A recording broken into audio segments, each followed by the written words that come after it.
Agora à noite, nós vamos finalizar a nossa série de mensagens sobre o vivo Redentor. Nós temos visto ao longo do mês de abril, não só o que nós podemos aprender com a morte e a ressurreição de Jesus Cristo, mas também com tudo aquilo que ele nos ensinou nos episódios após a sua ressurreição. E para nós finalizarmos essa série, eu quero refletir com os irmãos sobre as dádivas do vivo Redentor para a sua igreja. As dádivas do vivo Redentor para a sua igreja. Durante a sua estada na terra, Jesus nos prometeu algumas coisas. Por exemplo, ele nos promete a sua companhia diariamente, a sua presença espiritual até o seu retorno.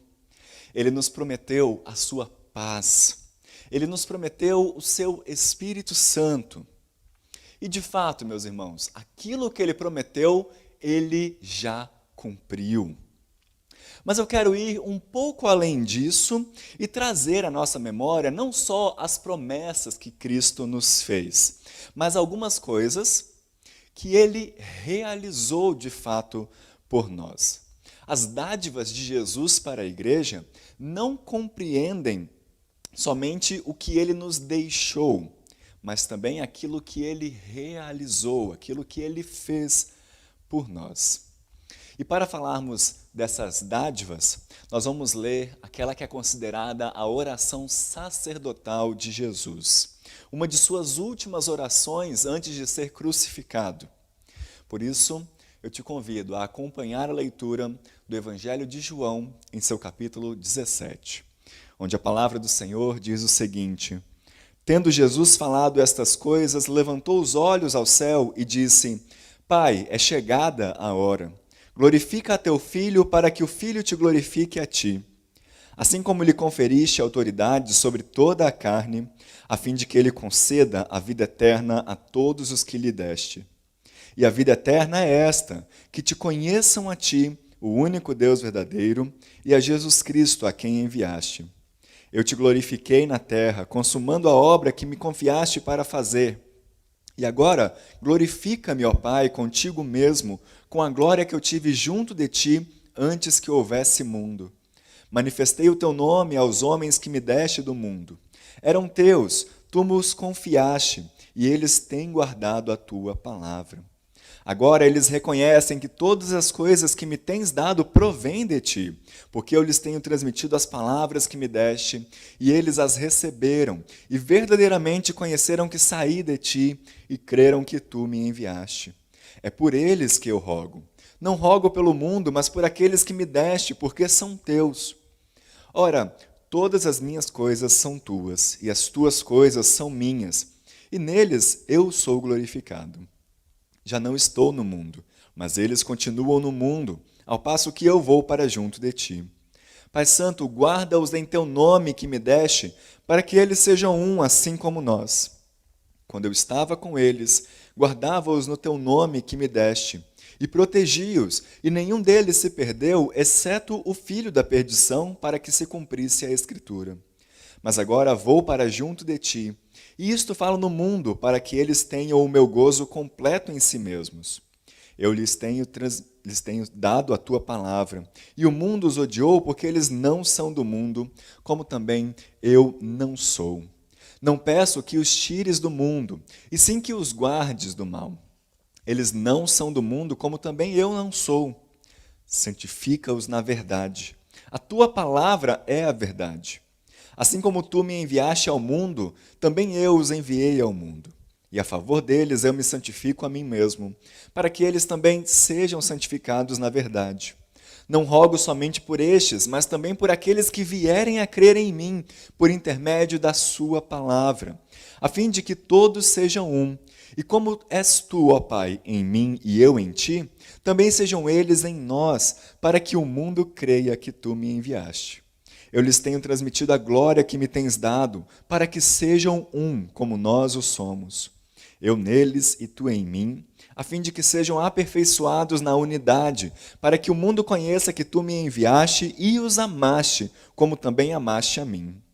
Pai, a minha vontade é que onde eu estou estejam também comigo os que me deste, para que vejam a minha glória que me conferiste, porque me amaste antes da fundação do mundo.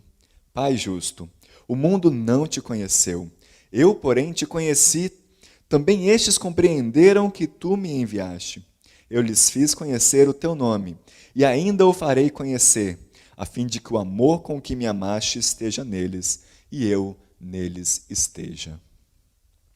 Nós estamos aqui na última noite de Jesus antes de ser crucificado. Diferente dos outros evangelhos, que são um pouco mais sucintos nesse momento, João registra com muitos detalhes os feitos e as palavras de Jesus em seus últimos momentos de vida. Esta é a noite em que ele reúne os seus discípulos, lava os seus pés, come com eles a última ceia e lhes dá as suas últimas instruções. É logo depois disso que Jesus olha para os céus e faz esta oração que nós lemos. Nós não devemos assumir que Jesus orou de maneira privada, interiormente, de maneira escondida. Pelo contrário, era um costume judaico que o mestre orasse em voz alta para que os seus discípulos o ouvissem. E assim os seus discípulos poderiam ter um vislumbre da relação pessoal do Deus Filho com o Deus Pai. E também poderiam aprender um pouco mais sobre a sua origem, o seu futuro, a sua missão, as suas preocupações e as suas esperanças. Mas mais do que uma oração de súplica, meus irmãos, nós vemos aqui na oração sacerdotal de Jesus grandes afirmações daquilo que ele fez enquanto esteve entre nós e aquilo que ele nos deixou de legado. Essas são algumas das dádivas de Jesus para a sua igreja. Ele vai repetir essas dádivas, ou quase todas, pelo menos 2 vezes nessa oração. Então, em primeiro lugar, Jesus glorificou a Deus. Ele diz isso no verso 4, ao afirmar: Pai, eu te glorifiquei na terra. E também no verso 22, quando diz: eu lhes tenho transmitido a glória que tu me tens dado. Nós já falamos aqui algumas vezes que glorificar a Deus é o objetivo principal da humanidade e de toda a criação. Mas há uma maneira específica através da qual Jesus glorificou o Pai. Ele diz isso na continuação do verso 4. Ele diz: eu te glorifiquei na terra, consumando a obra que me deste para fazer. A dádiva de Jesus para a sua igreja, então, foi consumar, foi cumprir, foi completar, finalizar a sua obra de salvação e de redenção da humanidade. Na cruz, Jesus tomou o nosso lugar. Ele recebeu sobre si as nossas dores, o nosso pecado, a nossa culpa, o nosso castigo. Ele morreu a nossa morte. Tudo isso para nos substituir. Na cruz, ele paga com o seu próprio sangue a dívida que era nossa. Uma dívida com o próprio Deus. Na cruz, ele toma o nosso lugar, a nossa culpa, para que diante de Deus nós tomemos a sua justiça, a sua pureza. Nós só temos acesso a Deus, meus irmãos. Nós só somos declarados inocentes diante de Deus através da obra de Jesus Cristo, que foi consumada na cruz. Jesus cumpriu a sua missão. Ele nos deu a dádiva da salvação, da redenção, e através disso ele glorificou a Deus Pai. Em segundo lugar, Jesus manifestou o nome de Deus. Veja o verso 6, onde ele diz: manifestei o teu nome aos homens que me deste do mundo. E também o verso 26, eu lhes fiz conhecer o teu nome. Para um judeu, nomear alguma coisa ou nomear alguém não é simplesmente escolher aleatoriamente como chamar aquela pessoa. O nome é carregado de significado. O nome está relacionado ao seu caráter ou à sua história. E não é à toa que em vários episódios da Bíblia, Deus muda o nome de seus escolhidos. Não é à toa em que vários momentos na Bíblia, Deus se apresenta com nomes que representam o seu caráter. Ele é o El Shaddai, o Deus Todo-Poderoso. Ele é o Jeová Jireh, o Deus que provê, que sustenta o seu povo. Ele é o Jeová Shalom, o Deus da paz, o Deus que nos traz completude de vida. Ele se apresenta como o Deus dos exércitos, o Deus que ouve, o Senhor que nos vê, o Deus que está presente, o Deus que é santo, santo, santo, o Deus que reina, que é o Quírios, que é o governador e o Senhor sobre todas as coisas. E Jesus declara em sua oração que sua missão foi manifestar aos homens o nome de Deus, as características de Deus, esses atributos que tornam Deus completamente singular e diferente de todas as outras coisas. Em outras palavras, meus irmãos, Jesus tornou o próprio Deus conhecido. O Deus que antes parecia ser transcendente, estar longe, muito além de qualquer pessoa, se fez imanente, se fez presente em Jesus Cristo. Por isso, quer conhecer a Deus? Olhe para Jesus Cristo. Veja o que Ele fez. Somente através dele nós podemos conhecer a Deus verdadeiramente. Pouco antes de fazer essa oração, Jesus disse o seguinte a seus discípulos: eu sou o caminho, a verdade e a vida, e ninguém vem ao Pai a não ser por mim. Jesus é aquele que manifestou de forma efetiva o nome de Deus. Sabe por quê? Porque Ele é o próprio Deus. Não é à toa que o nome Jesus significa salvação. Não é à toa que quando seus discípulos pediram: Senhor, mostra-nos o Pai, Ele diz: quem vê a mim, vê o Pai. Essa é uma verdade que Ele repete na oração sacerdotal. Essa é a dádiva que Ele nos deixou. Através dele, nós conhecemos o Deus vivo e verdadeiro. Em terceiro lugar, Jesus transmitiu a palavra de Deus. Veja aí no verso 8, eu lhes tenho transmitido as palavras que me deste. E também no verso 14, eu lhes tenho dado a tua palavra. Enquanto esteve entre nós, Jesus foi um grande mestre, sempre ensinando não só aos seus discípulos, mas a todos que se chegavam a ele. O Evangelho de Mateus chega a registrar um grande diferencial entre o ensino de Jesus e o ensino dos fariseus ou dos outros mestres de sua época. Nós lemos lá em Mateus que Jesus ensinava com autoridade, sem demonstrar a hipocrisia que os outros mestres demonstravam. Os ensinos de Jesus eram confrontadores e desafiadores, porque ele mostrava que a palavra de Deus não compreende apenas regras a respeito de nossas atitudes, mas também de nossos pensamentos e emoções. Jesus sempre chama as pessoas a uma mudança de vida, a uma transformação. Ninguém que se achegava a Jesus conseguia permanecer do mesmo jeito que estava antes. Sabe por quê, meus irmãos? Porque quando ouviam as palavras de Jesus, eles percebiam que aquelas eram as palavras do próprio Deus. E diante de Deus nenhum pecado pode subsistir, por isso Jesus instava que todos abandonassem os seus pecados e se arrependessem. Mas lembrem-se, mais do que ensinar a palavra de Deus, Jesus é aquele que conseguiu viver de uma forma completa, de uma forma plena, essa palavra. Era daí também a sua autoridade. Aliás, viver a palavra de Deus era uma marca tão presente em Jesus, que o evangelista João vai nos mostrar que Jesus não só ensinava a palavra de Deus, Jesus não só vivia a palavra de Deus, mas ele é a palavra do próprio Deus. O Verbo se fez carne e habitou entre nós, cheio de graça e de verdade. Jesus é a palavra de Deus encarnada.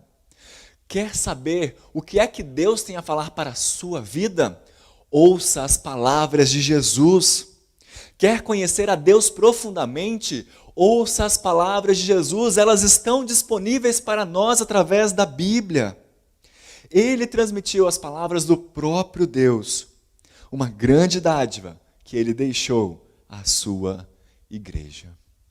Em quarto lugar, ele guardou e protegeu os seus discípulos. Ele nos diz isso aí no verso 12. Quando eu estava com eles, guardava-os no teu nome que me deste e protegi-os. E nenhum deles se perdeu, exceto o filho da perdição, para que se cumprisse a Escritura. Também no verso 19, veja aí, e a favor deles eu me santifico a mim mesmo, para que eles também sejam santificados na verdade. Jesus mostra aqui que as suas dádivas incluem separar os seus discípulos e protegê-los. Mas aqui é necessário nós trazermos um esclarecimento sobre que tipo de proteção Jesus está se referindo nesse versículo. Porque se você lê as narrativas dos 4 evangelhos, você vai perceber que os discípulos de Jesus passaram por altos e baixos junto com ele. Eles sentiram fome, sentiram tristeza, sentiram medo, angústia. Algumas vezes se sentiram confusos com os próprios ensinos do seu mestre. Pelo menos 2 vezes ficaram apavorados quando enfrentaram uma terrível tempestade no mar, a ponto de acharem que iriam perder a vida. Jesus não os livrou de passar pelas aflições, mas em meio às aflições, a proteção de Jesus foi tal que eles não se desviaram dos seus caminhos. Jesus os guardou espiritualmente, de modo que nenhum deles se perdeu, exceto Judas, que já estava destinado a trair Jesus. Da mesma forma, meus irmãos, Jesus nos guarda e nos protege espiritualmente de um modo tão especial que a Bíblia vai nos garantir que nada pode nos separar do seu amor, que todo aquele que se achega a Ele, Ele não rejeita. Ele não lança fora e o maligno não o toca. Lembre da ação de Jesus na vida de Pedro, por exemplo. Lucas vai registrar em seu evangelho que antes de ser preso, Jesus disse o seguinte a Pedro: Simão, Simão, eis que Satanás vos reclamou para vos peneirar como trigo. Eu, porém, roguei por ti, para que a tua fé não desfaleça. Pedro, eis que Satanás me pediu a sua alma, me pediu a sua vida, mas eu roguei por ti, eu te protegi. A proteção de Jesus, meus irmãos, envolve ele ser o nosso advogado junto a Deus Pai. Ele intercede a nosso favor e nos guarda debaixo do seu amor e debaixo da sua graça. Mais uma vez, nada pode nos separar do amor de Cristo. Esse é um grande presente que ele deixou à sua igreja. E por fim, Jesus enviou os seus discípulos ao mundo. A sua dádiva foi a própria missão que ele deu aos discípulos. Ele cita isso no verso 18. Assim como tu me enviaste ao mundo, eu também os enviei ao mundo. Jesus deixou aos seus discípulos uma tarefa, a missão de manifestarmos o seu nome, as suas obras, de fazermos outros discípulos, de ensiná-los nos seus caminhos. Se você teve a oportunidade de assistir a mensagem do pastor José Roberto hoje pela manhã, você viu que ele nos chamou a testemunhar. Ele nos passou o bastão agora, de certa forma. Nós, discípulos de Jesus, somos chamados de sal da terra e luz do mundo. Somos chamados de povo de propriedade exclusiva de Deus e temos a missão de proclamar as virtudes daquele que nos chamou das trevas para a sua maravilhosa luz. Sim, esse é um presente, mas é também para nós um grande desafio. Entre muitos outros aspectos, a oração de Jesus aborda a importância de nos mantermos unidos como igreja para testemunhar a nossa fé. Aborda conhecermos e obedecermos a Deus e a sua palavra.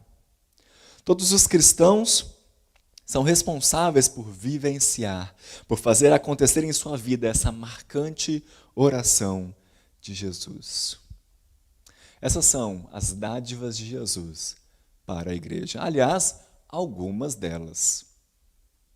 Assim como o evangelista João nos diz que se ele fosse registrar todos os milagres que Jesus realizou, não caberiam em todos os livros do mundo, nós também podemos dizer que as dádivas que ele nos deixou seriam infinitas. A gente poderia escrevê-las, citá-las sem parar. Ele cumpriu a sua missão, resgatando o mundo. Ele manifestou o nome de Deus. Ele transmitiu a palavra de Deus. Ele guardou e protegeu os seus discípulos. E ele deu a eles uma missão. Eu quero te lembrar que essa oração não ficou restrita aos discípulos que estavam ali com ele. Ele lembrou de mim e de você nesta oração. Leia de novo o verso 20. Não rogo somente por estes, mas também por aqueles que vierem a crer em mim, por intermédio da sua palavra. Por isso, tudo aquilo que ele deu aos seus discípulos lá no passado, ele dá à sua igreja ainda hoje. Ele dá a mim e a você hoje. As suas dádivas para a igreja permanecem e a cada dia ele nos dá a oportunidade de experimentarmos essas dádivas. A cada momento ele estende a nós essa graça maravilhosa. Se você ainda não teve a oportunidade de conhecer essas bênçãos e de experimentar as dádivas que Jesus nos deixou, eu quero te fazer um convite nesse momento. Você está sendo convidado agora para receber a Jesus Cristo como seu Senhor e Salvador. Aí onde você está, você pode fazer uma singela oração dizendo: Senhor, eu entrego a Ti a minha vida. Cuida de mim e me ajude a experimentar as Tuas bênçãos. Se você tem andado afastado dos caminhos do Senhor e percebe que não tem sido alvo dessas bênçãos, hoje é o dia em que você pode retornar ao seu compromisso com Jesus Cristo. Faça essa oração também aí onde você está. Volte-se para Ele. Ele promete: todo aquele que vem a mim, eu não rejeitarei, eu não lançarei fora. Que o vivo Redentor nos abençoe e nos faça relembrar e experimentar as dádivas que Ele nos deixou. Amém.